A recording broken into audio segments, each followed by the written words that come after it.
আজ আমরা রাশিয়ান লেখক অ্যান্টন চেকভ রচিত দ্য বেট গল্পের সারসংক্ষেপ আলোচনা করব।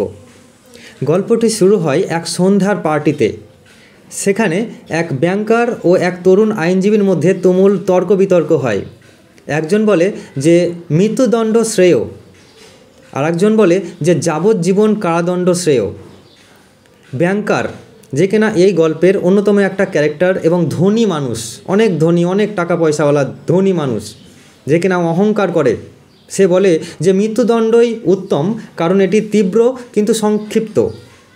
কিন্তু আইনজীবী বলে আরও একটা ক্যারেক্টার এখানে আছে, যে বলে যে না না না, যাবজ্জীবন কারাদণ্ড মৃত্যুর চাইতে ভালো, কারণ সেখানে মানুষ অনেক দিন বেঁচে থাকবে, আর বেঁচে তো থাকবে কারণ জীবন জীবনের চাইতে মূল্যবান। এই বিতর্কের পরে ব্যাংকার এক বাজি ধরলেন, বললেন ঠিক আছে, তুমি আমার সঙ্গে তর্ক করছো, আমার মতো ধনী মানুষের সঙ্গে তুমি তর্ক করছো, ঠিক আছে, আমি তোমার সঙ্গে এক বাজি ধরবো যে তুমি, মানে আইনজীবীকে বলছে, যদি তুমি স্বেচ্ছায় 15 বছর সম্পূর্ণ নিঃসঙ্গ অবস্থায় কাটাতে পারো, একটা নিজের ঘরের মধ্যে হোক বা জেলের মধ্যে হোক, কারোর সঙ্গে কোনো কথাবার্তা বলা হবে না, কেউ তোমার বাড়িতে আসবে না, তুমিও কোথাও যেতে পারবে না 15 বছর, তাহলে আমি তোমাকে 2 মিলিয়ন রুবল দেব। এখানে রুবল মানে হলো রাশিয়ান কারেন্সি, এখন আমরা ইন্ডিয়াতে যেটা টাকা বলি বা রুপিস বলি, সেটা রাশিয়াতে রুবল বলা হয়। সে বলে দিল, ঠিক আছে, যে তুমি যদি 15 বছর একা নিঃসঙ্গ অবস্থায় কাটাতে পারো, তাহলে আমি তোমাকে 2 কোটি টাকা দেবো। আইনজীবী বাজি গ্রহণ করলেন এবং এক বিচ্ছিন্ন বসবাস শুরু করলেন। প্রথম দিকে তিনি একাকিত্বে কষ্ট পেয়েছিলেন, তবে ধীরে ধীরে বই পড়ার মাধ্যমে নিজেকে ব্যস্ত রাখেন। তিনি বিভিন্ন ভাষা শেখেন, দর্শন, সাহিত্য, ধর্ম নিয়ে গভীরভাবে পড়াশোনা করেন এবং প্রচুর জ্ঞান সংগ্রহ করেন।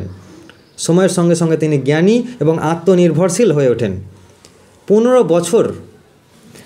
বছর শেষ হওয়ার ঠিক আগের রাতে, মানে 14 বছর 364 দিন এরকম, ব্যাংকার বুঝতে পারে, মানে সেই ধনী মানুষটা বুঝতে পারে, সেই ধনী মানুষটা কিন্তু এখন আর সেই ধনী তো নাই, মানে প্রচুর টাকা যে ছিল সেটা নাই, মানে 15 বছরে সে এখন বিভিন্ন স্টক এক্সচেঞ্জে বিনিয়োগ করে আর কি সে কিন্তু গরিব হয়ে গেছে, তার এখন মধ্যবিত্ত অবস্থা। তখন সে ভাবছে যে আমার এত টাকা, আমি 2 কোটি টাকা যদি আমি দিয়ে দিই, সব জমি টমি বিক্রি করে, বাড়ি করে বিক্রি করে, তাহলে আমি তো নিঃস্ব হয়ে যাব।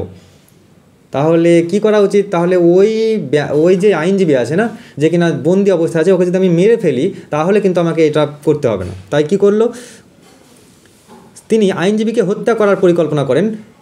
কিন্তু যখন তিনি আইনজীবীর ঘরে প্রবেশ করেন হত্যা করার জন্য, তাকে সাফোকেট করে হত্যা করতে চেয়েছিল সে, কিন্তু তারপরে দেখেন যে স্যার চুল খাঁকড়া বাঁকড়া অবস্থায় সে পড়ে আছে, চুপচাপ নিথর দেহ অবস্থায়, এবং একটা চিঠি সে দেখতে পায়। চিঠিতে আইনজীবী জানান যে তিনি এখন পৃথিবীর সমস্ত সম্পদ এবং ঐশ্বর্যকে মূল্যহীন মনে করছেন, মানে তার একটা গভীর জ্ঞান হয়ে গেছে, এবং তিনি সেই জ্ঞান থেকে চিঠি লিখেছেন যে আমার কোনো সম্পদ চাই না, আমার কোনো কিছুই চাই না, এই পৃথিবীতে যা কিছু আছে সবই মায়া, সবই ওই মূল্যহীন, এবং আমি যে বাজি ধরেছিলাম সেই বাজিটাও মূল্যহীন ছিল, তার জন্যই বাজির মেয়াদ শেষ হওয়ার কয়েক ঘন্টা আগেই আমি ইচ্ছাকৃতভাবে এই জেল থেকে বেরিয়ে চলে যাব, যাতে করে ব্যাংকারকে টাকা না লাগে, যাতে করে ওই 2 মিলিয়ন টাকা আমার দরকার নয়, আমি নেবও না, আমি জাস্ট যেরকমভাবে জীবনটা কাটিয়ে দেবো, আমার এই জীবনটাই শ্রেষ্ঠ জীবন বলে মনে হয়েছে।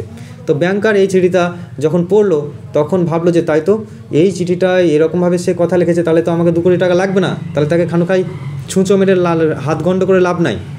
তাই মারলো না, তাকে ঠেকে দিল, এবং ওই চিঠিটা ওইখান থেকে সরিয়ে নিল, লোকচক্ষুর ভয়, লোক লজ্জার ভয়। তাই তো একটা যুবক মানুষের, যার বয়স কিনা 25 বছর ছিল, যে আইনজীবী, তার এখন বয়স 40 বছর, যুবক বয়সের যৌবনটাকে সে শেষ করে দিল, সেই ভয়ে সে নিজের বাক্সে ভরে দিল।